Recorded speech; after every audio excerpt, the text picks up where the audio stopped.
आपकी अदालत मध्ये पहिला आरोप नवाजुद्दीन सिद्दीकींवर. आपकी अदालत मध्ये फिल्म स्टार नवाजुद्दीन सिद्दीकीवर आरोप आहे की हे कन्फ्युज्ड आहे.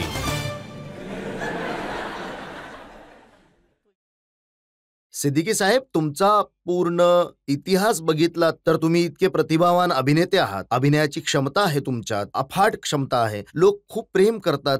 पण आम्ही तुमच्या आयुष्याची कहाणी पाहिली तर तुम्हाला काहीच माहित नव्हतं. तुम्ही तर लहानपणी गोट्या खेळायचात किंवा पतंग उडवायचात.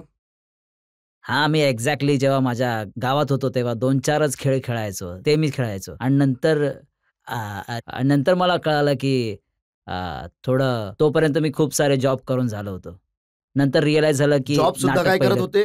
ट्रकच्या मागे जाऊन ऊस चोरत होते. हा, जो आमच्या गावी जो ट्रक जायचा ना ऊसाचा, त्यातून आम्ही ओढत राहायचो आणि जो दुसरा व्यक्ती असायचा तो गोळा करत राहायचा त्या ऊसांना. आणि पतंग उडवायचे कोणा मुलीला मेसेज देण्यासाठी. ऍक्च्युली ते पतंगचं असं कारण आहे की मुली आमच्या इथे गावात बाहेर येत नव्हत्या आणि मुस्लिम कुटुंबातली मुलगी होती ती ज्या मुलीसोबत माझं प्रेम सुरू होतं फक्त डोळ्यातल्या डोळ्यात. मग मी गच्चीवर उभा राहून पतंग उडवायचो आणि तिच्या गच्चीवर टाकून द्यायचो सोबत चिठ्ठी लिहून, जेणेकरून तिचं उत्तर येईल. पण योगायोगाने काय व्हायचं, वाऱ्याची दिशा बदलून जायची त्या बाजूने.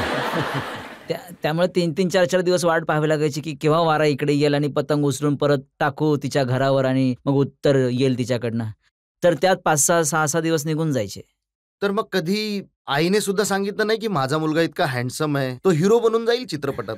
मी जेव्हा पहिल्यांदा माझ्या घरात इच्छा व्यक्त केली की मला ॲक्टर व्हायचं आहे म्हणून, तर अनेक जवळचे नातेवाईक म्हणाले की चेहरा तर बघून घ्या आधी तुझा.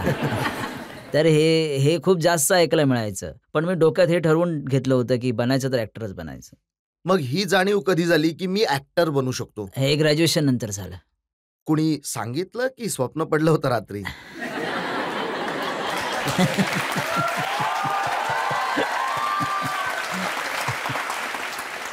ॲक्च्युली तर मला एका व्यक्तीने एक थिएटर दाखवलं होतं. तर जे कलाकार आणि ऑडियन्समधली जी केमिस्ट्री होती ती मला खूप फॅसिनेटिंग वाटली. तर मी डिसाईड केलं की ॲक्टरच बनायचं. मग काही झालं तरी. मग जॉब पण सोडले सगळे. मग फक्त ॲक्टिंगवर काम करायला सुरुवात केली मी. पण स्वतःला उद्ध्वस्त करण्याची पूर्ण योजना तुम्ही आखलेली होती. कारण जेव्हा ॲक्टिंग शिकत होता तेव्हा तुम्ही एका वॉचमॅनची नोकरी केली, पहारेकरी झालात. ते यामुळे कारण की थिएटरमध्ये पैसे वगैरे नसायचे. तर साइड बाय साइड असं काहीतरी काम हवं जेणेकरून सर्व्हायव्हल होऊ शकेल. तर त्यासाठी मी सकाळी 9 वाजल्यापासून संध्याकाळी 6 वाजेपर्यंत, 5 वाजेपर्यंत हे काम करायचो आणि त्यानंतर रिहर्सल मंडी हाऊसमध्ये रिहर्सल करायचो प्लेची. तर पैसेही कमवत होतो आणि सोबत थिएटरही करत होतो. जेव्हा यशस्वी झालात, तेव्हा जेव्हा परत गावी गेलात तेव्हा लोक काही म्हणाले की होय, हा ठीकठाक काम केलंय आता याने? सुरुवातीला जेव्हा मी छोटे-छोटे रोल करायचो, मग ते करून मी घरी जायचो, आपल्या गावी जायचो, तर मला खूप म्हणजे अपमान वाटायचा त्या गोष्टीचा. कारण की लोक म्हणायचे की "मार खातोस दर फिल्ममध्ये आणि मार खाऊन गावी येतोस, लाज नाही वाटत?" तर खूप जाणीव व्हायची की आता नाही जाणार गावी जोपर्यंत असा कोणता रोल नाही मिळवणार की ज्यामध्ये मी मारतोय सगळ्यांना. तर मग गँग्स ऑफ वासेपूर मिळाली आणि त्यानंतर जेव्हा मी माझ्या गावी गेलो तेव्हा सगळ्यांनी कौतुक केलं म्हणजे आणि म्हणाले ना, सिंहाचा छावा आला आता. तर त्यांचा फिल्म पाहण्याचा दृष्टिकोन थोडा दुसऱ्या प्रकारचा असतो. म्हणजे ॲक्टर तोच आहे जो मारतो लोकांना. त्यामुळे म्हणजे तुम्हाला असं वाटतं ॲक्टर तोच आहे जो मारहाण करतो?